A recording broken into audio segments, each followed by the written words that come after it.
बिस्मिल्लाहिर्रहमानिर्रहीम। My dear students, हम हाजिर है चैप्टर नंबर 7 के लेक्चर नंबर 4 के साथ। और इस लेक्चर नंबर 4 में हम जो चीज़ पढ़ने वाले हैं, जिस क्लास को स्टडी करने वाले हैं, that is called as apicomplexan. You can see the white board, और इस वाइट बोर्ड में आपको लिखा हुआ नजर आ रहा है कि हम लोग इस क्लास को एपी कॉम्प्लेक्सन बोलते हैं। और पुराने ज़माने में इस पर्टिकुलर क्लास को हम स्पोरोजोन्स के नाम से भी याद रखते थे, यानी कि एक ऐसा ग्रुप ऑफ ऑर्गेनिज्म है कि that has the ability to make spores at some stage of its life.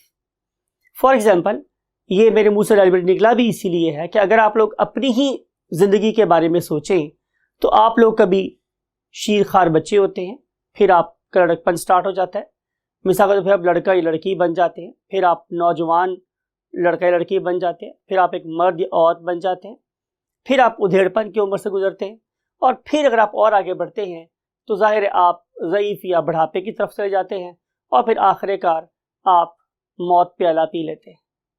तो ये सारी की सारी फेजेस हैं जो हमारी लाइफ के साथ एसोसिएटेड है, right. Same is the case with the life cycle of this class that is called as what, apicomplexan और स्पोरोजोन्स। तो sporozoans they have the ability to make spores at some stage of their life cycle. आइए हम इन्हीं AP complexion को थोड़ा detail से understand करते हैं। जी स्टूडेंट्स, हम सबसे पहले इसके वेरी फर्स्ट पॉइंट को डिस्कस करेंगे। I am trying my level best कि मैं आपको वो पढ़ाऊं जो आपकी बुक में लिखा हुआ है। तो आपकी बुक ने बात स्टार्ट ही ऐसे की है कि सबसे पहले उसने एपी कॉम्प्लेक्सन की न्यूट्रिशन से बात शुरू की। So I am bound to obey the same pattern. तो मैं यहाँ पे भी सबसे पहले क्या डिस्कस कर रहा हूँ, न्यूट्रिशन। तो स्टूडेंट्स, बात ये है कि ये जो मेरे पास क्लास है उसकी सबसे यूनिक फीचर ये है कि दे आर पैरासाइट्स, राइट। अगर आपको लास्ट चैप्टर के लेक्चर्स याद है तो मैंने आप लोगों को बताया था कि पैरासाइट के 5 यूनिक कैरेक्टर्स होते हैं। नंबर 1 कि they can't make their own food, ये अपनी फूड खुद नहीं बना सकते, राइट। दूसरी प्रॉपर्टी ये है कि ऑब्टेन फूड फ्रॉम होस्ट, ये किसी होस्ट से फूड लेंगे। और आपको पता है कि एक ऐसा ऑर्गेनिज्म जो लिविंग होस्ट से फूड लेता है उसे हम लोग पैरासाइट बोलते हैं। उसके बाद मैंने आपसे डिस्कस किया था लास्ट टाइम भी, अगर ये सिर्फ मेरी बॉडी से फूड ले तो मुझे कोई तकलीफ नहीं है, लेकिन प्रॉब्लम क्या है कि जब ये मेरी बॉडी में रह रहे होते हैं तो ये मेरी बॉडी के अगेंस्ट चीजें बनाते हैं जो मुझे बीमार कर देती है। तो फिर थर्ड पॉइंट क्या होगा स्टूडेंट्स, कि दे नॉर्मली कॉज डिजीजेस, ये डिजीजेस फैलाते हैं। और फिर आखिरी पॉइंट मेरे पास क्या है स्टूडेंट्स, कि इफ अनट्रीटेड, अगर मैं इनको ट्रीट नहीं करूंगा तो दे मे कॉज डेथ, तो मुमकिन है इसकी वजह से मेरी मौत भी वाक़या हो सकती है, राइट। तो ये कुछ फीचर्स हैं जो कि जाहिर है इनके अंदर पाए जाते हैं। अब हम बात करेंगे इसके नेक्स्ट पॉइंट की कि पैरासाइट्स की हमारे पास 2 टाइप्स होती हैं। पैरासाइट टाइप्स, उनमें से कुछ पैरासाइट ऐसे होते हैं जिन्हें हम लोग नाम देते हैं मोनोजेनेटिक पैरासाइट्स। मोनोजेनेटिक पैरासाइट यानी कि ये एक ऐसा पैरासाइट है जो सिर्फ एक होस्ट के अंदर ही अपना लाइफ साइकिल कंप्लीट कर लेता है। इसे हम बोलते हैं monogenetic parasite. On the other hand, बहुत से ऐसे पैरासाइट्स होते हैं कि जो अपने लाइफ साइकिल को कंप्लीट करने के लिए 2 डिफरेंट स्पीशीज या 2 डिफरेंट जीनस का सहारा लेते हैं। इस किस्म के पैरासाइट्स को हम लोग डाइजेनेटिक पैरासाइट का नाम देते हैं। डाइजेनेटिक पैरासाइट, राइट, कि ये वाला ऑर्गेनिज्म एटलीस्ट 2 ऑर्गेनिजम्स में अपनी लाइफ साइकिल को कंप्लीट करेगा। मीन टू से कि दे डिमांड एटलीस्ट 2 होस्ट्स। इन्हें 2 होस्ट्स चाहिए, राइट। यू नो कि इस पैरासाइट का, जिसे आप जब पढ़ने वाले हैं, उसका नाम क्या है स्टूडेंट्स? प्लाज्मोडियम। तो ये जो मोहतरम प्लाज्मोडियम साहब हैं, ये 2 ऑर्गेनिज्म में अपना लाइफ साइकिल कंप्लीट करते हैं। One of them is called as human, यानी कि हम हजरत इंसान की बात कर रहे हैं, और दूसरा जो इसके रास्ते में पैरासाइट आता है that is called as mosquito, right. तो एक ऐसा पैरासाइट जो 2 ऑर्गेनिज्म में अपनी लाइफ साइकिल कंप्लीट करे, उसे हम बोलते हैं what? Digenetic parasite. So remember, Plasmodium that is an epicomplexan, that is a sporozoan, it will demand at least 2 hosts to complete its life cycle, right? अब हम पढ़ने वाले नेक्स्ट पॉइंट, और वो नेक्स्ट पॉइंट मेरे पास स्टूडेंट्स क्या है कि what is the mode of their locomotion. तो आंसर ये है कि इनके पास there is no organ of locomotion. No organ of locomotion कोई नहीं है। अगर इनके पास ऑर्गन ऑफ लोकोमोशन नहीं है तो फिर अगली बात समझेंगे, तो फिर ये मूव कैसे करते हैं?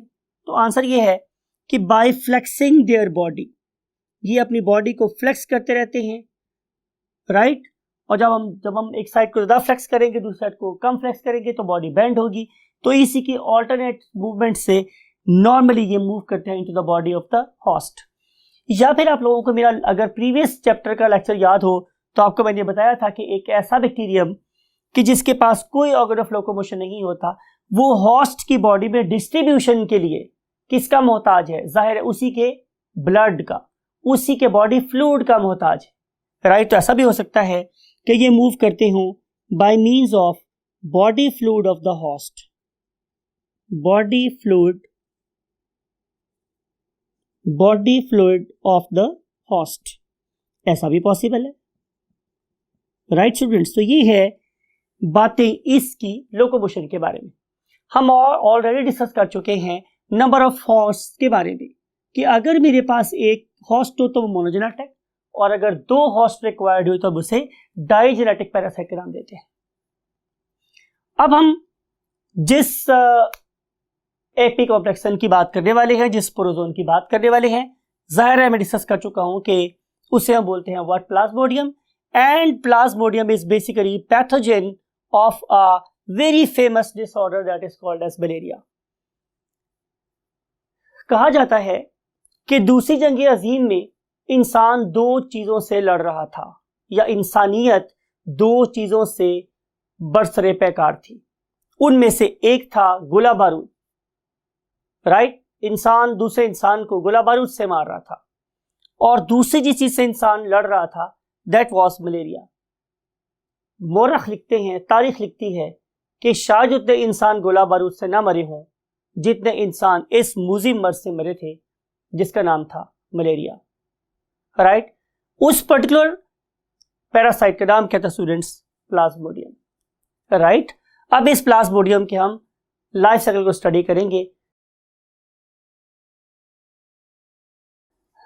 Yes my students, you know कि ये हमारे पास एक ह्यूमन बॉडी है, और लुक एट दिस कि ये हमारे पास एक ऐसा मॉस्किटो है दैट इज इन्फेक्टेड। बड़ी इंपॉर्टेंट बात है स्टूडेंट्स, याद रखिएगा कि हर मॉस्किटो के काटने से मलेरिया नहीं होगा, राइट। हमेशा उस पर्टिकुलर मॉस्किटो के काटने से आप लोगों को मलेरिया होगा जिसके अंदर डेफिनेटली क्या प्रेजेंट होंगे? प्लाज्मोडियम। आप देख रहे हैं कि ये जो हमारे पास एनोफ्लीज मॉस्किटो है, इट इज बेसिकली फीमेल।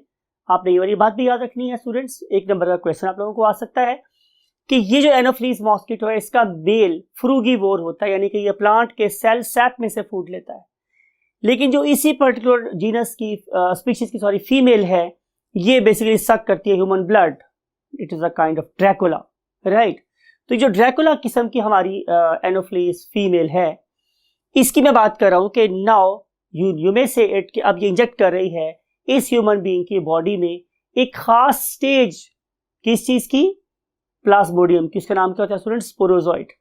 अगर आप इस पर्टिकुलर स्पोरोजोइट को जरा मैग्नीफाइड देखें तो यू मे सी कि ये हमें किसी, जैसे अलिफ के ऊपर हम मद आ डालते हैं, मद आ, ये उसी मद की तरह से है, और ये नजर आ रहा है आप लोगों को कि सेंटर में एक प्रॉपर न्यूक्लियस प्रेजेंट है, it means it is a eukaryote. Now this particular Plasmodium जो मद शेप का मैंने बोला था, look at this, it is joining the blood, और ब्लड में जाने के बाद ये राइट इसका जो टारगेट है वो क्या है, liver. So these particular plasmodiums they are accessing what, the liver of the organism. यानी कि आपने ये भी गौर से देखा कि ये लिवर हमारे राइट साइड पे प्रेजेंट होता है, राइट। आपके लेफ्ट साइड पे स्टमक प्रेजेंट है, तो आपके राइट साइड पे लिवर प्रेजेंट है, तो ये लिवर उसका टारगेट है, लिवर में जाके बैठ गए। अब लिवर में जाने के बाद they are doing nothing other than what, acclimatisation. ये अपने आप को एडजस्ट कर रहे हैं into the new surrounding, new environment. Once they acclimatise themselves, उन्होंने अपने आप को एडजस्ट कर लिया, अडेप्ट करके मुताबिक, so now they are putting themselves into what, enormous asexual reproduction. और उस एनॉर्मस एसेक्सुअल रिप्रोडक्शन के रिजल्ट में हजारों के तादाद में क्या प्रोड्यूस हो गए हैं स्टूडेंट्स, जाहिर है, और स्पोरोजोइट्स। अब ये जो स्पोरोजोइट्स यहां से निकलेंगे ये और लिवर सेल को अफेक्ट करेंगे, राइट। और लिवर सेल्स जब बर्स्ट होंगे तो उनके रिलीज होने से प्रोड्यूस होगी स्पोरोजोइट की next stage. Remember it's name is merozoite. मैं फिर दोबारा रिपीट कर रहा हूं कि जो पहली स्टेज थी वो स्पोरोजोइट थी, और स्पोरोजोइट लिवर को अफेक्ट कर रहा था। लिवर ने जो सेल्स हमें प्रोड्यूस करके दिए उनका नाम क्या था, मीरोजोइट्स। और ये जो मीरोजोइट्स हैं they are basically enemies of the blood, ये तो ब्लड सेल्स के एनिमीज हैं। एंड नाउ यू सी कि these particular merozoites they are basically invading RBCs, ये आरबीसीज में घुस रहे हैं। आरबीसीज में घुसने के बाद ये particular merozoites they again begin to replicate at exponential rate, बहुत तेजी से अपने आप को रेप्लिकेट कर रहे हैं। और एक टाइम ऐसा आएगा कि जब ये वाले मीरोजोइट आरबीसीज के अंदर फुल टाइम भर जाएंगे और हमारे आरबीसीज फट जाएंगे। ये जो आरबीसीज हमारे फट रही हैं, it is the time when your patient will feel the very marked symptom of malaria. आपको जो सबसे ज्यादा डिस्टिंग्विशिंग फीचर नजर आता है मलेरिया के अंदर वो क्या होता है, सर्दी। यानी कि बुक में लिखा है कि even a pile of blanket can not prevent him or her from the chill, a very strong trembling and shivering होगी। हमने उसके ऊपर रजाइयों का पहाड़ डाल दिया, उसके ऊपर पाइल डाल दिया है, ढेर लगा दिया, लेकिन स्टिल उसकी सर्दी नहीं खत्म हो रही, सर्दी उसको लग नहीं रही। बेसिकली इस आरबीसी के बर्स्ट होने से उसकी बॉडी में से बहुत ज्यादा अमाउंट में एनर्जी लॉस होता है, और जब एनर्जी लॉस होगा स्टूडेंट्स तो जाहिर है वहां पे deficiency of energy will cause shivering. तो ये वो स्टेज है जहां पे आप लोगों का पेशेंट शिवरिंग फील कर रहा होता है, राइट स्टूडेंट्स। फिर जब ये फटेंगे तो क्या ये चैन से बैठेंगे, तो आंसर इज नो। इस वाले टाइम के बाद आप लोगों के ब्लड में इनके प्रोड्यूस टॉक्सिन्स मीन जहर की क्वांटिटी बहुत बड़ी हुई नजर आएगी। ये वो टाइम है जब आप लोगों का पेशेंट शो करता है थर्मोमीटर में एक हाई ग्रेड फीवर की वैल्यू 104, 105। ये वो टॉक्सिन्स हैं जो इनके रिलीज होने की वजह से ब्लड में फैले, राइट। तो सर्दी कब लगी, जब आरबीसी फटे, और उसका फीवर बहुत ज्यादा हाई कब हुआ, उसको वॉमिट्स कब आना शुरू हुई, जब वो वाले टॉक्सिन्स, राइट, हीमोटॉक्सिन्स, ब्लड के टॉक्सिन्स उसमें फैले, तो उस पर्सन का ब्लड जो टेम्परेचर है वो बहुत ज्यादा हाई हो गया।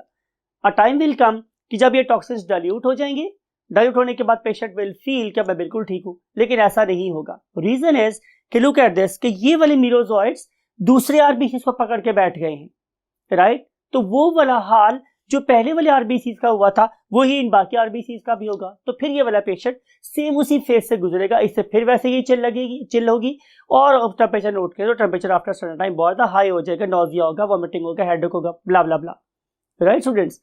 अब ये वाला जो डिसऑर्डर है ये होगा पीरियोडिक, बिकॉज के हर एक मलेरियल प्लाज्मोडियम की जो स्पीशीज है वो डिफरेंट है, उसका अपना एक लाइफ साइकिल है।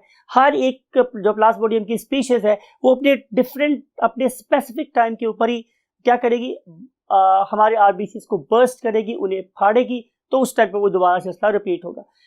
कभी मत समझें कि अगर आप लोगों को वॉमिट आ गई, आप लोगों का बुखार खत्म हो गया, या आप लोगों को सर्दी नहीं लग रही तो आप ठीक हो गए, never, right. You have to take another medicine, याद है लास्ट टाइम मैंने आपको एंटी अमीबिक मेडिसिन का नाम बताया था। याद रखिएगा इस वाले केस में भी कोई एंटीबायोटिक आपका सहारा नहीं देगी, because you know very well कि जो एंटीबायोटिक्स होती है तो अगेंस्ट बैक्टीरिया है और बैक्टीरिया का अपना एक एंजाइम सिस्टम है और ये तो एक यूकैरियोट है प्लाज्मोडियम, तो इसके लिए आप लोगों को प्रॉपर एंटी प्लाज्मोडिक मेडिसिन देनी पड़ेगी जिन्हें हम लोग एंटी मलेरियल ड्रग्स भी बोलते हैं, आपको वो देनी पड़ेगी, राइट। ये मेडिसिन आप उससे देंगे तो ये वाली मेडिसिन जाके इस प्लाज्मोडियम को किल करेंगी और इस पेशेंट की जान छूटेगी, राइट स्टूडेंट्स। और आखिरी बात, इन्हीं मीरोजोइट्स में से कुछ सेल्स डिफरेंशिएट होंगे, मतलब ये कि वो दूसरे सेल्स को इन्फेक्ट करने का काम छोड़ देंगे और वो एक और काम शुरू करेंगे कि they will try to make the cells, those are called as gametocytes. Remember students, point to be noted कि वो गैमेटोसाइट्स हैं, गैमेट्स बनाने वाले सेल्स हैं, गैमेट्स नहीं हैं। अब क्या होगा, एक और मॉस्किटो, लुक एट दिस, अब एक और मॉस्किटो आई है और ये इस इन्फेक्टेड पर्सन के ऊपर फीड कर रही। लुक एट दिस, क्या हुआ कि अब ये गैमेटोसाइट्स इस मॉस्किटो की बॉडी में चले गए हैं। एक और बात पते की कर रहा हूं, वो जगह कि जहां पे एक ऑर्गेनिज्म रिप्रोड्यूस करता है बेसिकली वही उसका घर होता है। अब जरा गौर से देखिए, अब ये गैमेटोसाइट्स क्या कर रहे हैं, डिवाइड कर रहे हैं and they are making the sperms and eggs. अब ये स्पर्म और एग कहां बने, मॉस्किटो की बॉडी में। ये देखिए, ये मॉस्किटो की बॉडी में ही फ्यूज होकर जाइगोट बना रहे हैं, तो रिप्रोडक्शन कहां हुई, मॉस्किटो की बॉडी में। तो मॉस्किटो ही बेसिकली प्लाज्मोडियम का प्राइमरी होस्ट है। You got the point, human being क्या है, सेकेंडरी होस्ट है। वहां तो सिर्फ सेक्सुअल फेज गुजरी थी, यहां पे उसकी प्रॉपर सेक्सुअल फेज गुजर रही है। और अब ये देखेंगे एम्बेड हो गया है किसके अंदर, इंटेस्टाइन के अंदर, और इंटेस्टाइन में एम्बेड होने के बाद now it is passing to other reproductive stages. और यहां से अब देखें कि इनका नंबर फिर दोबारा बढ़ा और जरा गौर से देखिए क्या बन गया, दोबारा स्पोरोजोइट्स। अब ये स्पोरोजोइट इस मॉस्किटो के हीमोडायनामिक फ्लूइड में से गुजरता हुआ, राइट, उसके ब्लड में से गुजरता हुआ अल्टीमेटली दोबारा कहां घुस गया, गौर से देखें, यस, उसके स्लाइवरी ग्लैंड में। अब ये वाला मॉस्किटो क्या हो गया है, इन्फेक्टेड मॉस्किटो। अब ये वाला मॉस्किटो जब भी किसी हेल्दी पर्सन को बाइट करेगा तो during the course of injection जब स्लाइवा उसको लगा रहा होगा तो जाहिर है ये वाले प्लाज्मोडियम स्पोरोजोइट्स उस हेल्दी पर्सन की बॉडी में ट्रांसफर हो जाएंगे और इस हेल्दी पर्सन को भी वही कुछ सामना करना पड़ेगा जो हमारे इस बेचारे डबी या विक्टिम के साथ हुआ है। ये वो ह्यूमन एनिमी है जिसने हमारी बॉडी में और मॉस्किटो की बॉडी में अपना लाइफ साइकिल कंप्लीट किया। तो ये कहलाएगा एक डाइजेनिक हॉर्स। Take very good care of yourself.